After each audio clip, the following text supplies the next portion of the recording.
In some of the greatest rivalries, the names on the jerseys remain eerily similar generation after generation. Players carry the same names across their backs that their fathers and grandfathers wore proudly years before.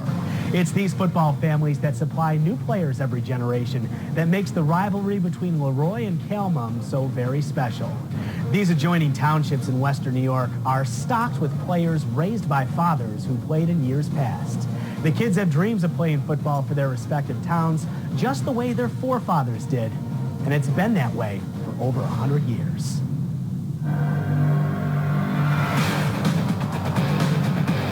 It is the best rivalry in New York State, bar none. The little boy that grows up in Cal-Mum or Leroy, they want to play football. If you play football here, they know your name. It tore you up if you lost to Cal-Mum. It's for bragging rights. It is the game. It was just a lot of fun gearing up for that game. It was a blast.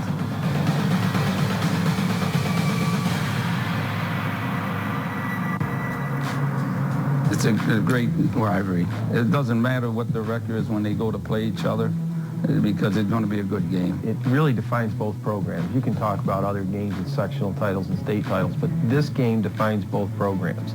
And this is why kids want to play. Being so close to each other and being so football-oriented, both teams just want to beat the heck out of the other. One team could ruin the other team's season with a victory. You know, the team will go 7-1, but it'll be, oh, we lost to Leroy. This season was a failure.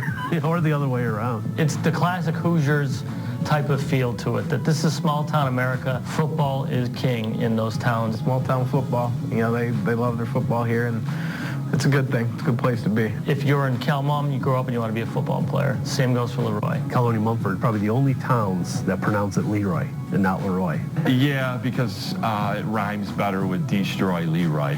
They got us on that one. We can never really come up with one to combat that one. Back in the 70s and in the first couple years of the 80s, they would get 5,000-6,000 people at that game. They'd be 10 deep around the entire track. When we pulled in and went to get on the field, the police had to move the people out of the end zones so we could get on the field. I mean, it was not just, you know, a rivalry between the communities. It was a regional rivalry that everybody had interest in. There was a writer from Scottsville. He had a blurb in the paper at one point. He said, children born in Caledonia, a male child was given a maroon football and it was put in his crib. Actually did that with my own son. So yeah, that is true. Not really. Yeah, when we talk about this game compared to other games that kids play during the season, this is the biggest game. That night, the game that happens, wherever it is, everything shuts down and everyone's at the game. The old joke was, if you wanted to rob a bank, you waited until the night of the Cal-Mum game. If the game was in Leroy, you robbed the bank in Caledonia because there was nobody there.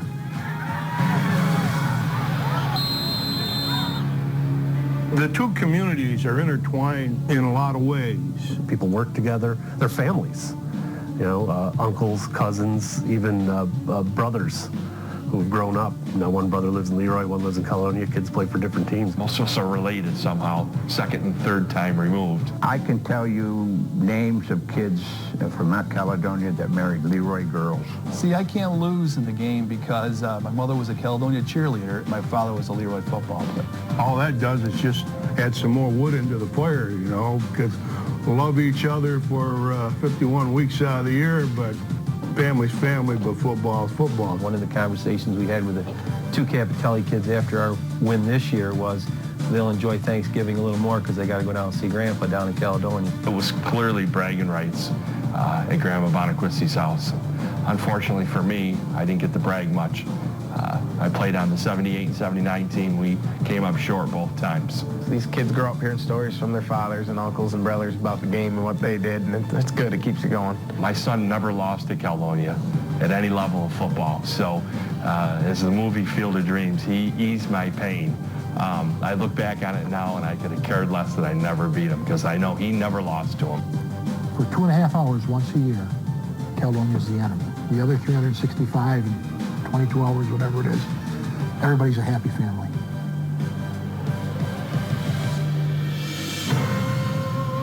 The 77 game was a benchmark. And Caledonia legend, it was one of the greatest games ever. Unbelievable crowd, unbelievable. Never seen a bigger crowd at Hartwood Park than that night. LeRoy had a fantastic team. Going into the game, Cal-Mum was number 7 in the state, and LeRoy was number 1. We stopped them on a big drive at the end of the first half.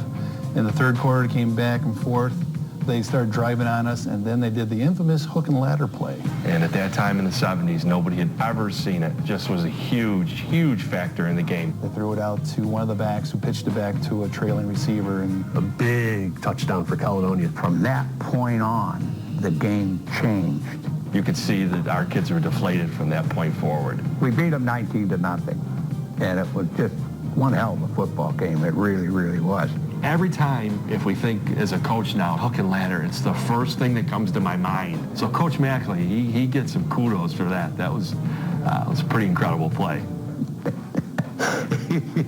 2005 sectional semifinal, Craig Tiberio scored on a reverse on 4th down to beat him. And he scampered into the end zone, much to the chagrin of the Cal-Mum Raiders, and everybody said, boo, that was a trick play. And Mike turned around and he said, damn it, I knew they had something trick coming at us. And they still complain a little bit about we had to use a trick play to beat them. I guess some of those guys forgot about the hook and ladder. Guys got a short memory. Yeah, we'll use whatever we have to beat them. They're telling us we ran a trick play, they all count the same. We scored. Both teams are better when they play each other. You strive to keep up with them, and they strive to keep up with us. And it always seems to bring out the best of the kids, which again is, and you can say this for both sides. Made me a better coach because I really had something, not necessarily to be proud of, but to be focused on. Both programs have always had such good coaching. I've seen Mike and Brian go out on the golf course just like they would on the football field. We don't look at each other as colleagues or coaching against each other. We're friends. We both understand the big picture of athletics. We forget sometimes that high school football is just an educational tool for these kids. Whether they're successful on Friday night or not, at least they've learned the tools that they can go out and be successful in life. They're preparing to be successful every day, and I think that's one of the things we don't think about very often in this game, and it's a big benefit for both programs and both teams. One of the things we like to talk about with my cousins, we say, if we ever combine these two schools, we'll go play anybody. We would play anybody in the state. I don't think anyone would ever want to see that.